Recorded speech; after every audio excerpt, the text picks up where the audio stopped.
1 जून पासून राज्यामधल्या समुद्रामधील मासेमारीची हंगाम बंदी लागू होतीये। सागरी मत्स्य संपत्तीचं संवर्धन आणि मासळीच्या प्रजननाच्या काळामध्ये त्याचं संरक्षण व्हावं याच उद्देशाने ही बंदी लागू केली जाते। 1 जून ते 31 जुलै या कालावधीमध्ये समुद्रामधल्या यांत्रिक मासेमारीवरती कायदेशीर बंदी असते। पावसाळ्यामध्ये माशांच्या प्रजननाचा काळ असतो आणि या काळामध्ये लहान मासे आणि अंडी नष्ट होऊ नयेत, तसंच सागरी जैवविविधतेचं रक्षण व्हावं म्हणून या काळामध्ये 61 दिवस मासेमारी बंद असते।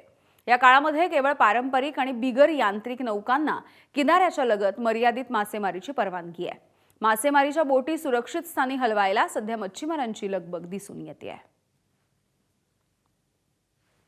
40 दिवसाचे जे बारदानी वारे जर नाही नाही वारे वाहत जर नाही गेले 40 दिवसाचे, तर हे मध्ये ही वादळ सदृश्य परिस्थिती निर्माण होणारच। म्हणजे ते 40 दिवसाचे जे वारे असतात ते 40 दिवस अधिक आम्हाला एक 20 दिवस, म्हणजे असे टोटल 60 दिवसाची अशी हे असते।